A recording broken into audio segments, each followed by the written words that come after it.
El vacío tenía un olor a metal viejo y a promesas rotas. No era olor literal, el espacio no huele, pero a Marco Reyes le parecía que sí, olía a chatarra, a cables quemados y a café frío en vasos de plástico.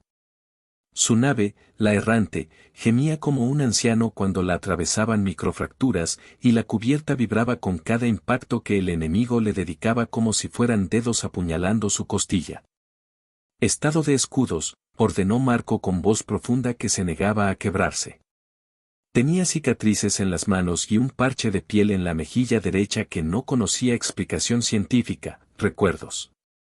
Había dirigido remesas de rescate en cinturones asteroidales y había ganado combates con nada más que ductape y orgullo.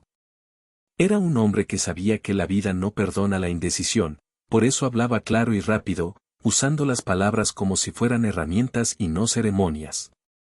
En la pantalla frontal, la flota Esari se movía con la precisión de un enjambre.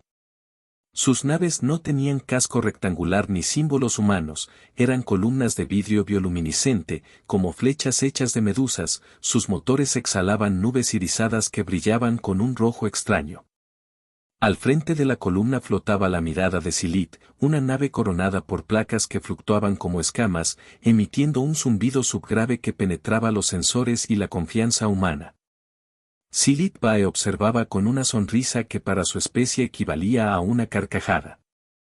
El rostro de su avatar proyectado en el holopanel de mando era afilado, con ojos ambarinos que detenían la luz. Ella era comandante, y su voz era un río frío, calma, medida, con una burla antigua detrás de cada sílaba. Sonríen, murmuró a su tripulación, como si supieran que la muerte es un huésped que se puede entretener. Los Esari eran perfectos en confianza. Habían observado millones de mundos, catalogado miles de tecnologías, desplazado culturas sin preocuparse por las lágrimas. Su historia era una colección de estadísticas, fuerza X, resistencia Y, probabilidad de resistencia humana, baja. Marco sabía esto, lo sabía porque lo había estudiado en mapas y grabaciones sin emoción, lo sentía como un frío que le rozaba el cuello. Pero también sabía otra cosa que no salía en las tablas. Los humanos tenían hambre. El hambre se transformaba en imaginación cuando era lo único entre una tripulación y la nada. Primera andanada, un impacto que parecía una lluvia golpeó la errante. Chispas, alarmas, olor a quemado. Rompe con el canal dorsal, 3 cámaras fritas, gritó el ingeniero. La errante respondió con lo que tenía, proyectores de plasma improvisados, misiles hechos con restos de cargamento, antenas rediseñadas como lanzas. No era elegante, era feroz. Maniobra de salida 2. Marco cortó. Córtenle la cola con el gancho. Gancho, una palabra que para los Esari no tenía peso. Para los humanos, significaba que una salvavidas vieja, soldada a medias, reforzada con cadenas recicladas y con la promesa de no fallar, se convertiría en una herramienta para tomar lo imposible. Cables chorrearon como tentáculos mientras la errante se aferraba a un fragmento de asteroide y lo usaba como ancla. Con la gravedad artificial baja, los tripulantes trabajaban en silencio. Sus movimientos parecían lentos, ceremoniosos, pero eran calculados, la improvisación adhesiva del humano era una forma de música pendular. Un técnico, con ojos encendidos por la determinación, dejó caer su taza de café al suelo. El líquido se expandió en gotas flotantes, y Marco pensó en el símbolo que aquello sería más tarde, café, motor de la improvisación humana. En la mirada, Silit inclinó la cabeza. Son divertidos, dijo, con esa suavidad que precede al cortante. Ordenó una descarga dirigida, una onda que buscaba la única vulnerabilidad humana visible. La onda pasó a través del silencio como una serpiente de plata y alcanzó la errante. Los sistemas chisporrotearon, las luces se apagaron, los respiradores dentellearon. Fue una danza rápida, letal y esperada. Entonces ocurrió lo que nadie del otro lado anticipó. Cosas comunes comenzaron a ser armas. Una alarma chirrió en la sala de máquinas.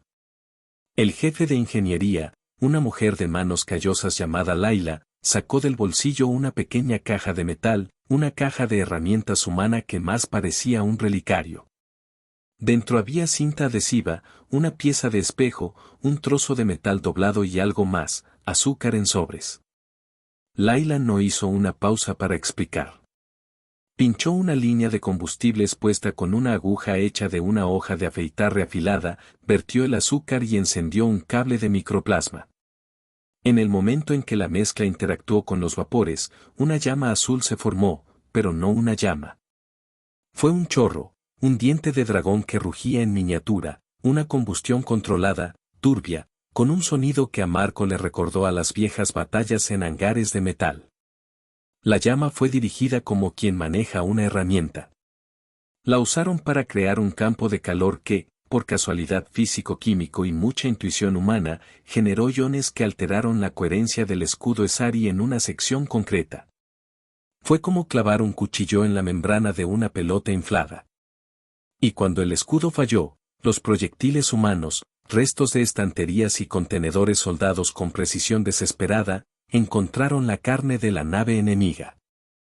La mirada de Silit parpadeó, no por dolor, sino por la novedad de lo ocurrido. Se habían enfrentado a resistencia, a tácticas militares de estadística, pero no a esto. What are they doing? Su cabeza resonó en miles de traducciones. La burla se retrajo 1 milímetro. Marco vio la grieta en su sonrisa a través de los sensores. Aquel fue el primer golpe, no decisivo, pero sí suficiente para encender algo en la garganta de Silit. Había sentido algo que no se coleccionaba en archivos, sorpresa. Las siguientes horas fueron un catálogo de pequeñas herejías contra la guerra convencional. Un pañuelo empapado en solvente se convirtió en una bomba adhesiva. Ladrillos de una carga de construcción flotaron para transformarse en proyectiles de gravedad. Un volante de una vieja locomotora, rediseñado con imanes, fue el corazón de un lanzador de discos que cortó tendones de cable. Un viejo juguete con imanes de una nave sentimental lanzó un enjambre de microespinas que hicieron cortocircuito en los sensores Esari. Y entre todas esas invenciones, la tripulación de la errante reía en momentos que parecían imposibles, una risa no de alivio, sino de reconocimiento, como si aceptaran con orgullo que la guerra sería su taller. Silit observó, y la burla se fue tornando en confusión. ¿Cómo podía una especie supuestamente inferior tener tal facilidad para convertir objetos irrelevantes en amenazas reales? Notó también otra cosa, en cada gesto improvisado había una intención que no era mera supervivencia, era un acto estético. La guerra humana no era solo técnica, era una coreografía de urgencia, una artesanía con los recursos de la vida. ¿Cómo lo toleran?, preguntó un oficial Esari, incrédulo. Se adaptan. Es una constante, no una excepción. Silit no respondió. Miró a la errante que se movía como un animal herido, vulnerable y feroz. Si fueran estadísticas, los humanos estaban perdiendo. Si fueran un rompecabezas, se reproducían en su complejidad. Y si había algo que la mirada no soportaba, era que su lógica quedara hecha añicos. La batalla se estiró. En la oscuridad entre naves, hubo un momento de silencio que Marco recordaría siempre, cuando un contenedor de arte, lleno de esculturas antiguas que un comerciante había atesorado, se abrió por accidente. Las esculturas, figurillas moldeadas con la paciencia de siglos, se esparcieron flotando, sus sombras proyectadas sobre los paneles. Son reliquias, murmuró uno de los mecánicos. Marco dejó que las figuras pasaran por su mano. Eran pequeñas, hechas de un metal desconocido que olía a lluvia antes de la tormenta. En un instante secreto, la tripulación guardó silencio, no por miedo, sino por reverencia. Las bodas del absurdo, pensó Marco. El ejército, la artesanía, los recuerdos mezclados en un solo acto. Fue una imagen que lo mantuvo firme cuando las alarmas volvieron a sonar. La noche espacial hizo que la batalla pareciera más íntima. Las señales de radio se saturaron con frases sueltas, promesas, juramentos, lágrimas. La errante perdió una ala de propulsión. La mirada perdió un cuerpo de mando. El intercambio era violento y bello, como si la humanidad y la Esari estuvieran escribiendo el mismo poema en idiomas distintos. Crisis. La palabra fue distinta de su definición.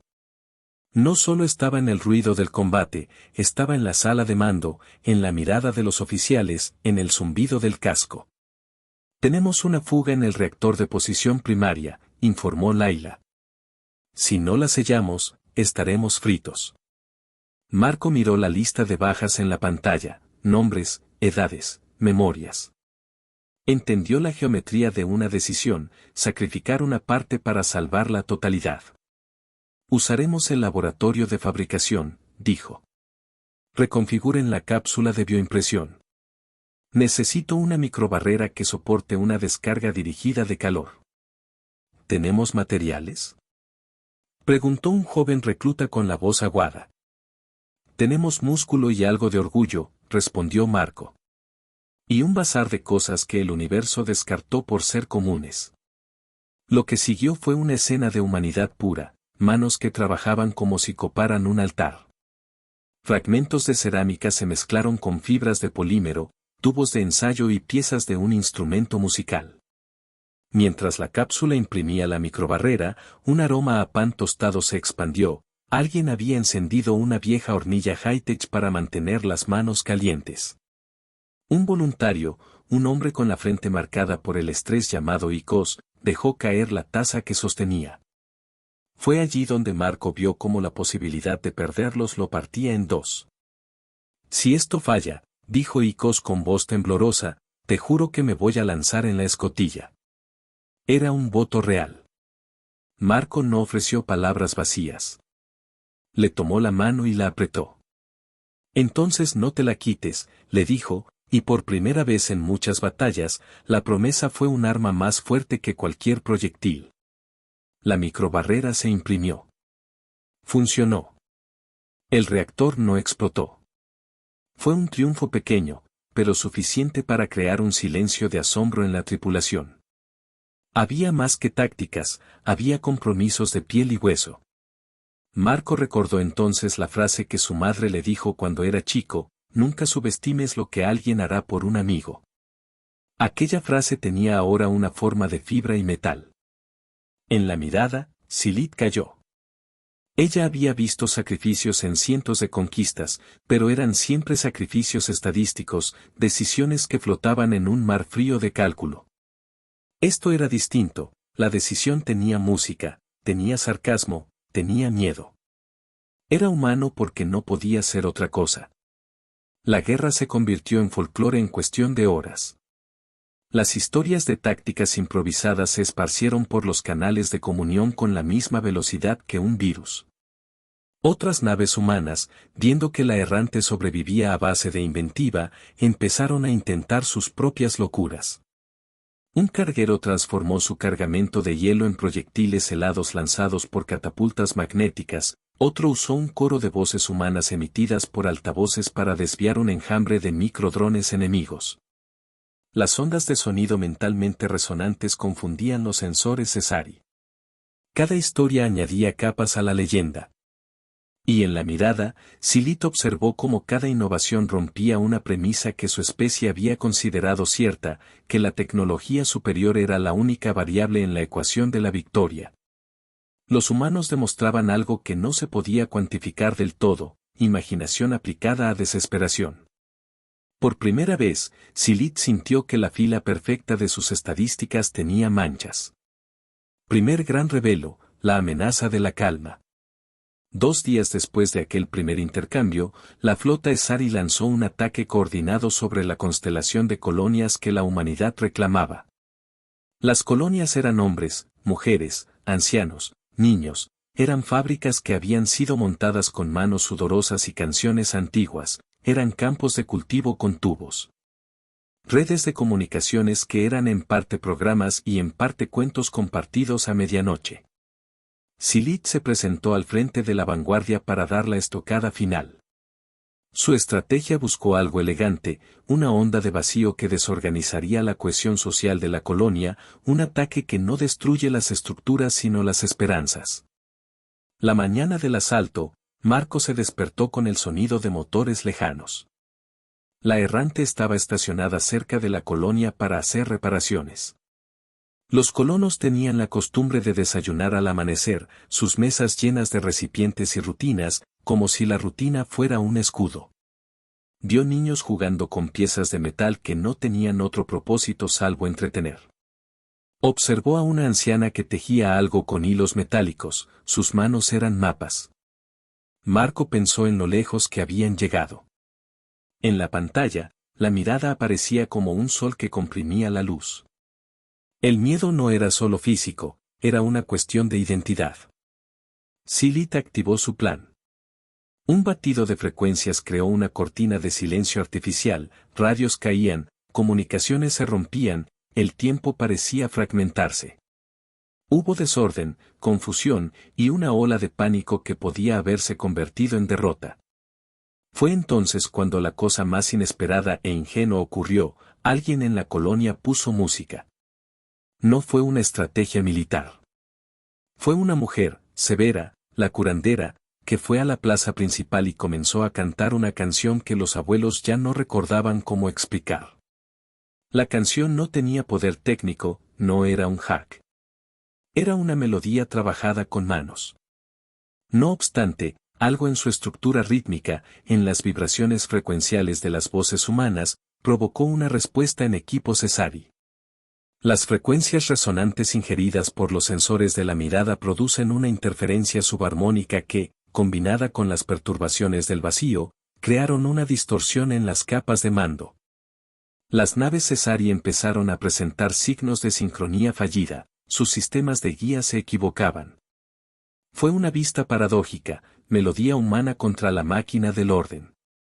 La mirada emitió un grito, una luz que se convertía en un equilibrio quebrado. Silith sintió que la estructura de su estrategia se rasgaba, no por un golpe técnico preciso, sino por una canción. Su confusión había pasado a otra cosa, incredulidad. Una canción, murmuró, la pregunta no exenta de furia. Lo que siguió fue un espectáculo de locura. Los humanos, acostumbrados a convertir cualquier objeto en herramienta, empezaron a convertir a su misma humanidad en arma. Cantos, risas, historias contadas en bucle comenzaron a crear perturbaciones mentales en los sensores. Los Cesari no habían previsto que la socialidad humana pudiera ser, literalmente, disruptiva.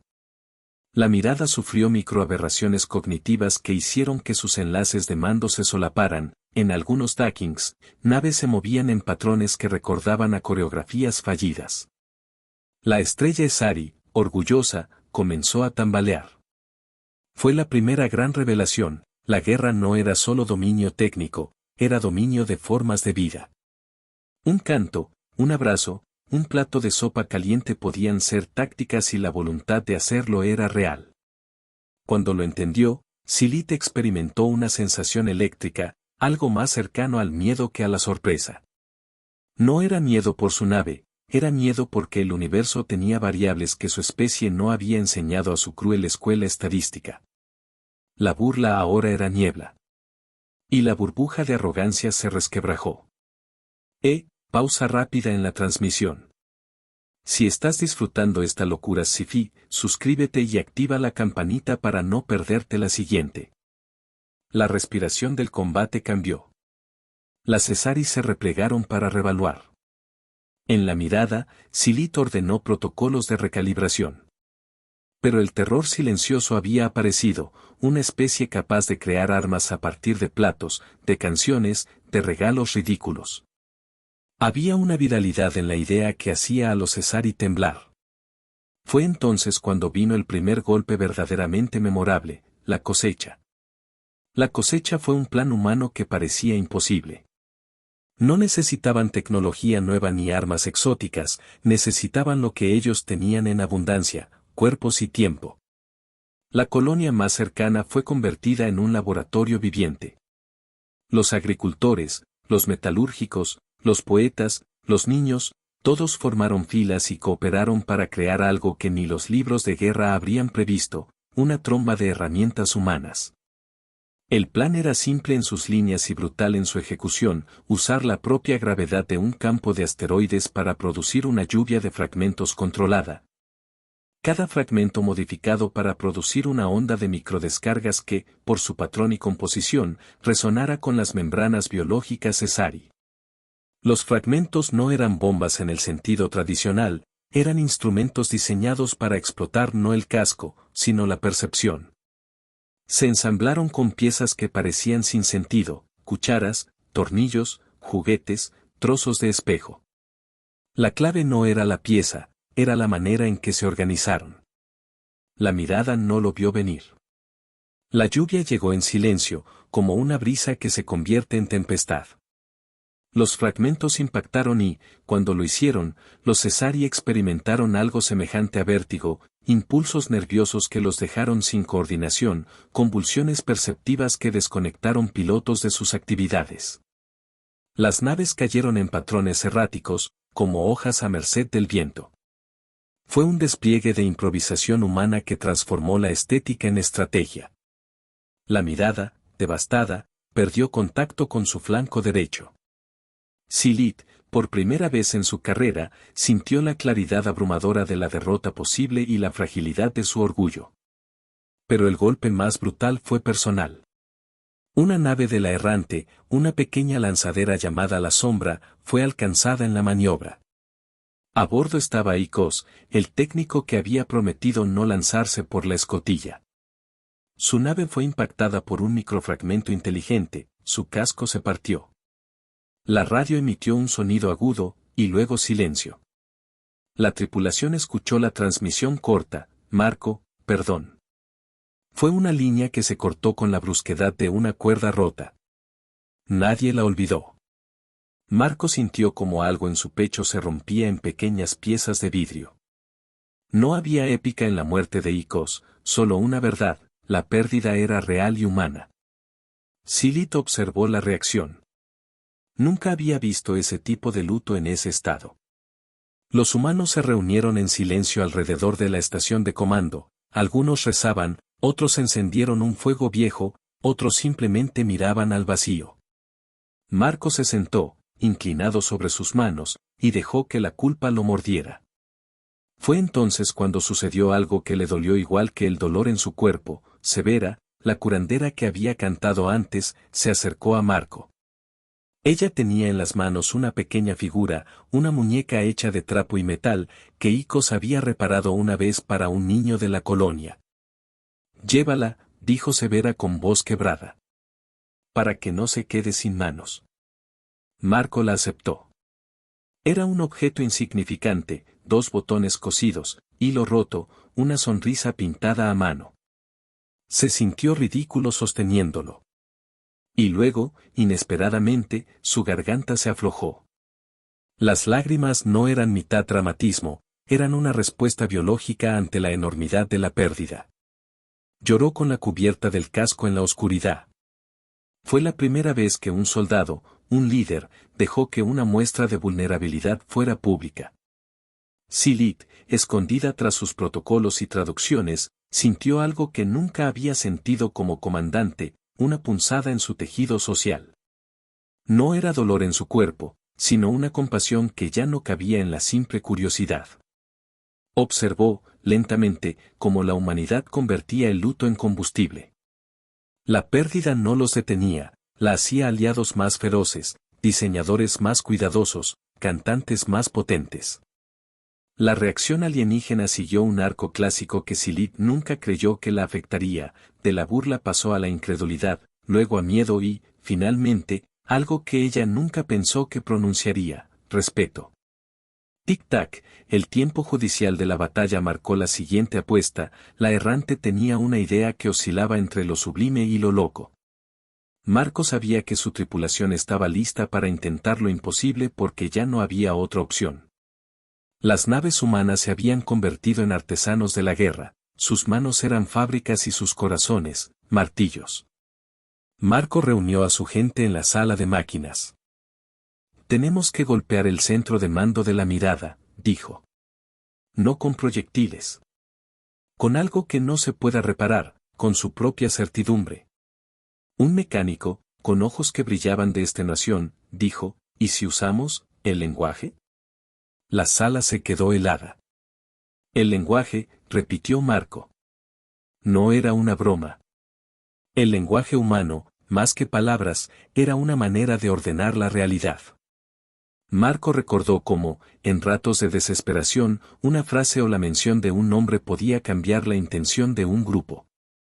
En misiones de rescate, a veces, cambiar la historia que uno cuenta a los demás es la diferencia entre salvar vidas o perderlas. El lenguaje moldeaba creencias. ¿Y si la mirada no estaba preparada para conceptos emocionales que actuasen como virus cognitivos?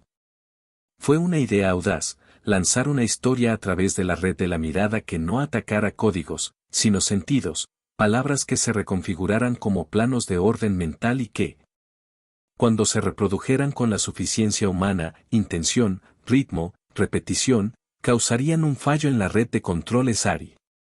No era una técnica de hackeo, era un ritual. Esta vez no se trataba de herramientas sino de la voluntad de creer. Se creó la historia de la sombra, una narración corta y compulsiva acerca de un hijo que no retornó, que transformaba la idea de espera y pérdida en un espejo que la mirada no había considerado. Los narradores entrenaron sus voces, hicieron timbres, repeticiones, respiración sincronizada.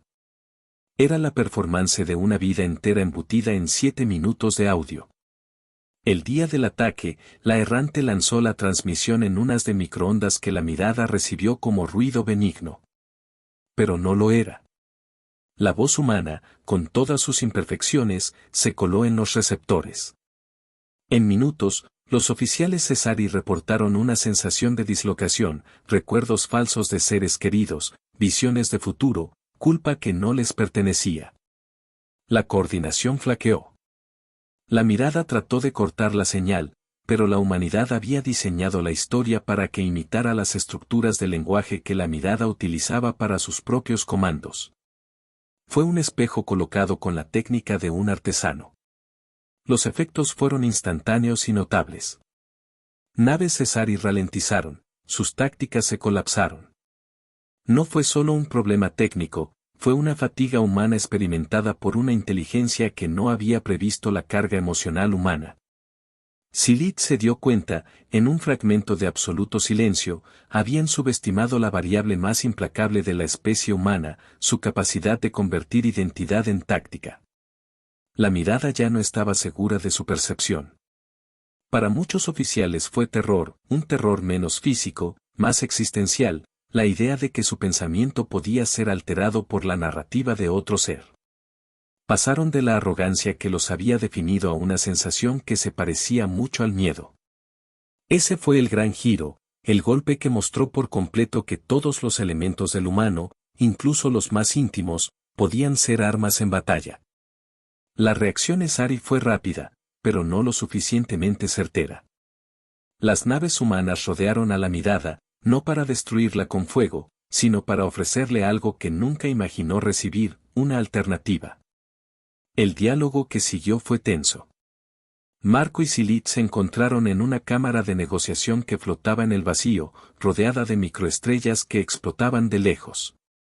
Ella se presentó en su forma, piel que cambiaba de color según la temperatura, ojos como ambarinos pozos. Su voz era baja, pero cargada. Sujeto humano, ¿por qué usas historias como armas? Marco miró las manos de la comandante ESARI. Porque son lo único que nos sobra cuando la tecnología nos aplasta, dijo. Porque una historia te recuerda quién eres, y eso puede vencer a quien olvida que tiene alma. Silit procesó.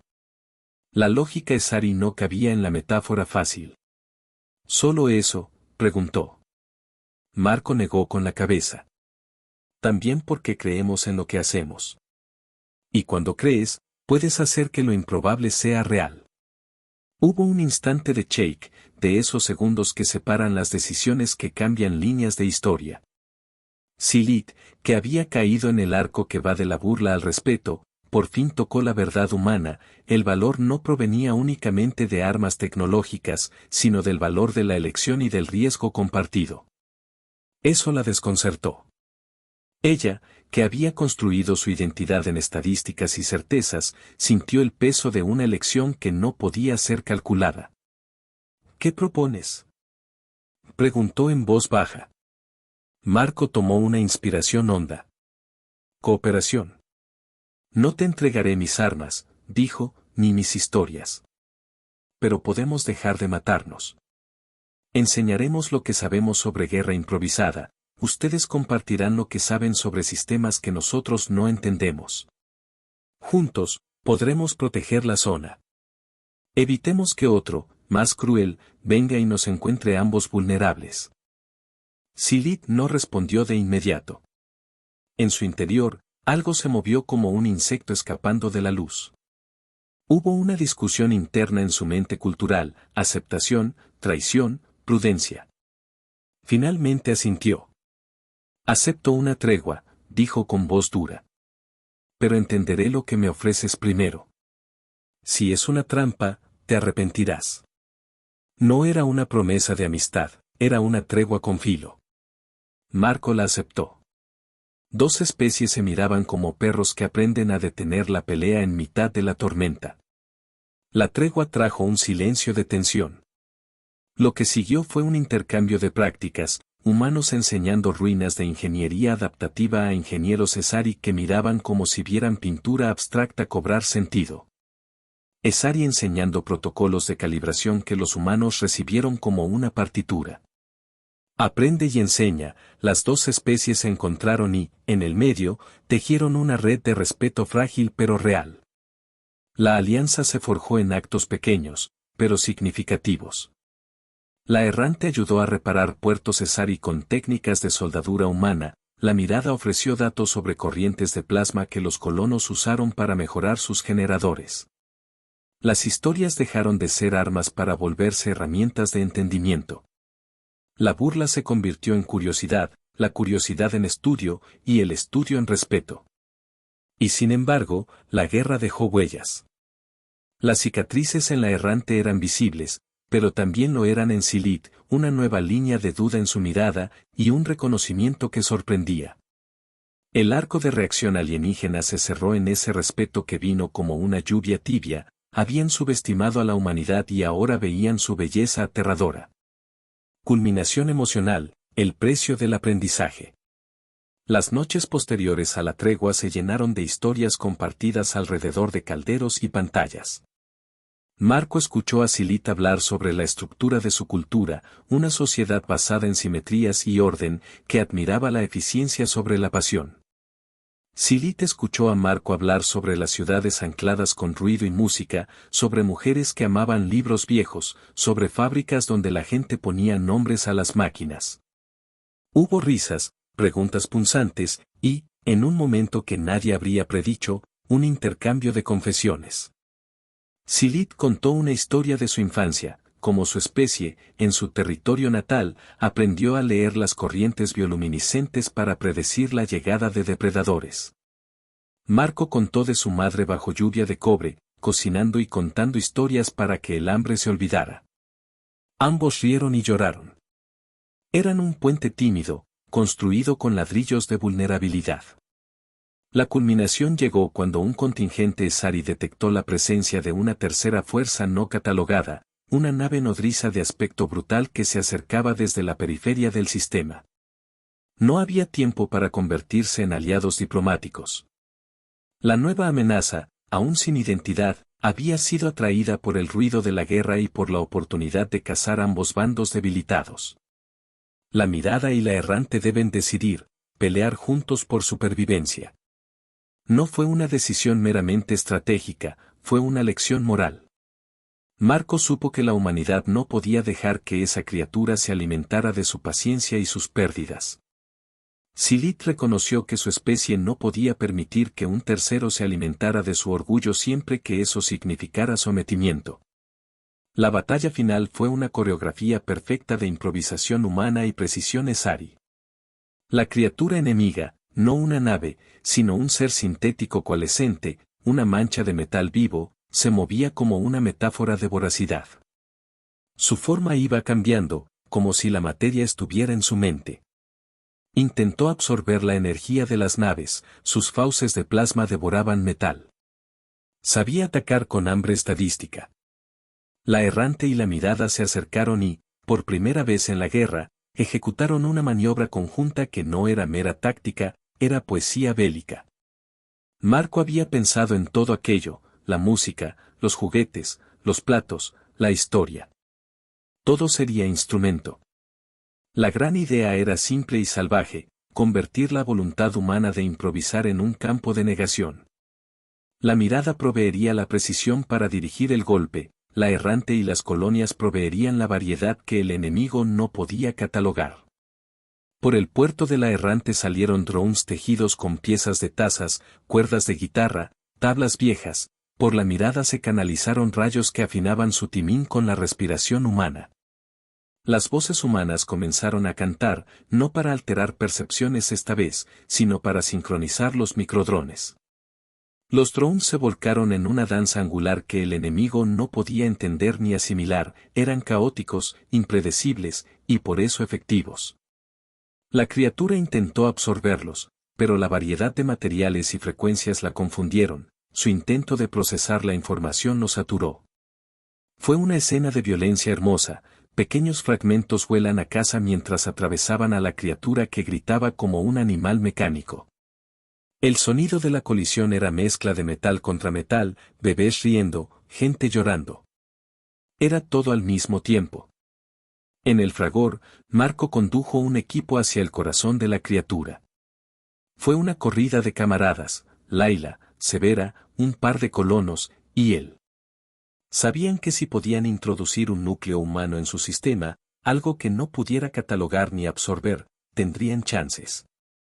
Entraron con propulsores improvisados y con algo más, una cápsula que contenía la grabación de ICOS, una colección de grabaciones del técnico, sus risas, sus fallos, su vida. La idea era simple y devastadora, insertar una memoria humana dentro del sistema enemigo que no pudiera ser reducida a datos, que trajera el eco de la pérdida y la ternura, y que así colapsará el procesamiento. La maniobra fue peligrosa. Cuando la cápsula se insertó, la criatura comenzó a convulsionar. La voz de ICOS, fragmentos sueltos, risas torpes, un juramento a su madre, se filtró por los circuitos. No fue una infección técnica sino una herida íntima, la sensación de pérdida, de falta, de humanidad, no podía ser asimilada. La criatura, diseñada para devorar, no supo cómo extraer sentido de las lágrimas. En ese instante, Marco vio a Layla caer. Un impacto le destruyó la visera. Sus ojos estaban dilatados por la luz del peligro, la sangre no fue un elemento épico sino una cosa doméstica, era la evidencia de un precio que algunos pagarían para salvar al resto. Marco, con la voz rota, cortó el enlace que lo unía a ella con palabras que no eran órdenes sino promesas, vuelve a casa. Te prometo que alguien te llevará. Layla no respondió. Luego, con una certeza terrible, Marco comprendió que la herida era mortal. Sintió que su cuerpo se llenaba de un peso que no era solo físico. Lo que siguió fue una escena de crueldad que también era belleza, Severa, con manos temblorosas, cubrió el cuerpo de Layla con una manta y le murmuró una canción que había cantado antes. Esa misma canción que había salvado la colonia. La canción era un poema de despedida y de bienvenida a la memoria. Marco sostuvo la mano de Layla hasta que el pulso se apagó. Fue la lágrima que ya no pudo detener. Allí, entre chispas y metal vivo, lloró no solo por una persona sino por la verdad de su especie, perder y seguir. Fue el momento de llanto que la historia exigía, no por manipulación sentimental, sino porque la guerra había cobrado un nombre humano. Silith observó la escena desde la cubierta de mando de su nave. Aquella derrama humana la impactó como un martillo en la cabeza. No porque sintiera la pérdida igual, su especie no llora tal como los humanos, sino porque entendió la dimensión de lo que había ganado, un respeto que se estaba formando en su interior. Ella misma, en ese instante, sintió que su propia estructura mental cambiaba. No era un simple análisis, era una afrenta contra su antigua lógica. El enemigo colapsó. No fue un final limpio, sino una suma de actos imperfectos que produjeron un resultado perfecto. La criatura dejó de rugir. Su carcasa se desintegró en una lluvia de piezas que, en manos humanas y Esari que ahora trabajaban lado a lado, serían recicladas en algo útil. Los perdedores se contaron, las manos sangraron, hubo gritos de victoria y de luto entrelazados. Triunfo y promesa, la alianza que nace de la guerra.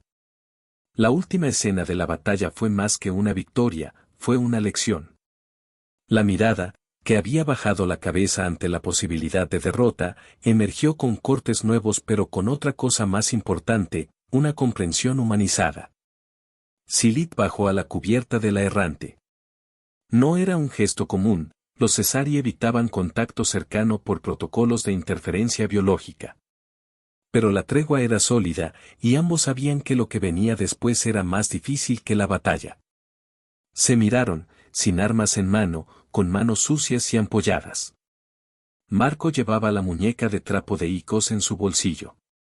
Silit sostenía un fragmento de espejo roto que los humanos habían usado como reflector. No hubo protocolo en ese momento, solo dos especies que habían pagado precios y estaban dispuestas a crear algo nuevo. Tu gente canta como el viento en la metalurgia, dijo Silit, con voz que esta vez buscaba suavidad. No lo entendí antes. Y ustedes son precisos, respondió Marco. Demasiado. Aprender a ser menos perfectos, es difícil. Pero nos enseñaron que la perfección es aburrida en la guerra. Ella sonrió, una curva que era casi humana, y ofreció su mano. Marco la aceptó. El apretón fue firme pero no frío, fue el contacto de dos especies que habían cruzado una frontera y, en vez de explotar, habían hecho un puente. En los meses siguientes, la alianza se consolidó. Las colonias humanas aprendieron formas de usar campos de plasma para generar energía estable, los Cesari aprendieron a modular su arrogancia con historias. Hubo costumbres nuevas, festivales con música compartida, campos de cultivo interespecie, intercambio de tecnología adaptativa. Las redes se llenaron de relatos de la guerra pero también de pequeños actos cotidianos, niños Cesari aprendiendo a tejer, viejos humanos enseñando a los jóvenes a afilar cuchillos sin pánico. Las comunidades se multiplicaron. Las heridas sanaron con cicatrices que sobraban de historias. El último acto de la historia fue simple y gutural. En la plaza central de la colonia, frente a una multitud variada que brillaba con luces y sombras, Marco subió a un andamio improvisado. A su lado, Silit se apoyó en una viga. Había peine en su voz y orgullo en su mirada. No ganamos por superioridad tecnológica, dijo Marco. Ganamos porque no dejamos de ser lo que somos, capaces de inventar con lo que nos queda, y capaces de llorar por quienes perdemos. Eso es lo que nos hizo peligrosos. La multitud aplaudió. Algunas manos eran de escamas, otras eran de piel curtida por el sol. La mezcla de sonidos fue equivalente a un himno. Silit tomó la palabra.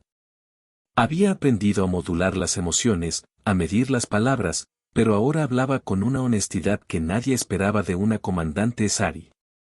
Nosotros subestimamos, dijo. No por crueldad, sino por confianza en números. Ahora entendemos que una especie capaz de convertir un juguete en arma, una canción en estrategia, y una pérdida en ferocidad, merece respeto. Hubo un silencio que vibró en cada costilla humana. Marco apretó la muñeca de trapo en su mano. Sintió la presencia de Icos, aunque su nombre ya no significaba solo tristeza. Era una memoria que funcionaba como un faro. La última línea de la historia, antes de que la cámara se apagara en la lejanía espacial y la música se transformara en un susurro cósmico, fue dicha por Silit con voz baja, hecha para quedarse en la piel. Hemos aprendido que cualquier cosa puede ser un arma, y que la mejor arma es la voluntad de proteger lo que amas. Hoy nos hacemos aliados no por conveniencia, sino por el reconocimiento de lo que cada uno trae al universo. Ustedes, humanos, demostraron que hasta lo más pequeño puede matar una presunción. Y en ese acto hallamos respeto. Marco cerró los ojos. Había sido una guerra, sí, con pérdidas que dolerían durante mucho tiempo. Había habido risas entre explosiones, canciones en las bocas de la gente y la invención sin límites. Había aprendido, y enseñado, que la defensa más hermosa no era la tecnología suprema, sino la creatividad que nace del corazón. Y sabía, con una certeza que no era matemática sino íntima, que el futuro que construirían juntos tendría más capas que cualquier tabla de estadísticas. En la noche que siguió, bajo una lluvia artificial que sabía a ozono y pan, un niño Esari le ofreció a Marco un tornillo pintado de azul. Marco se lo guardó en la palma. El tornillo no servía para nada técnico. Era un símbolo de alianza. Y en el silencio compartido de dos especies que habían aprendido a temer y a amar, la última línea resonó, en forma de vibración que acarició la columna vertebral de todos los presentes. Recuerden, dijeron las voces al unísono, que cualquier cosa puede ser un arma. Pero la mejor arma que podemos crear juntos es la capacidad de asegurarnos de que nunca más tenga que ser usada. Un frío de piel recorrió a muchos. Era un escalofrío de esperanza, el mismo que se siente cuando toca el pecho la certeza de que, aunque el mundo pueda ser roto, también puede ser reparado. Las luces se atenuaron, las manos se soltaron, las miradas se encontraron. La alianza había nacido de una batalla en la que la humanidad demostró, una vez más, que no importa lo que el universo te arrojara, ellos harían de todo eso algo con que defenderse y algo con que construir. La historia quedó en los archivos y en los mapas, pero más importante, quedó en las canciones que se cantaron en las noches. Quedó en la muñeca de trapo que Marco llevaba en un bolsillo como un juramento. Y quedó en la mirada de Silit, que ya no veía a los humanos como un molesto ruido estadístico, sino como una fuerza que podía ser todas las cosas a la vez, destructora, sanadora, absurda y luminosa. En el final, cuando la cámara se aleja y la música sube como una respiración, una voz en off, quizás la de Marco, quizás la de Severa, deja una última sentencia que eriza la piel. No subestimes lo que la gente ordinaria puede construir cuando se niega a rendirse. Porque para nosotros, lo ordinario es material de leyenda. Y para ellos, que nos observen con ojos nuevos, queda la lección, cuidado con el mundo que se burló de nosotros. Fue con lo que nacimos y lo que aprendimos a amar que forjamos la victoria. Y ahora que conocemos el valor del otro, protegeremos juntos aquello que amamos. Una ovación se propaga entre las estrellas. La unión de dos especies, lograda entre heridas y canciones, se convierte en la promesa de un futuro donde la creatividad humana y la precisión Esari sean herramientas para crear, en vez de destruir.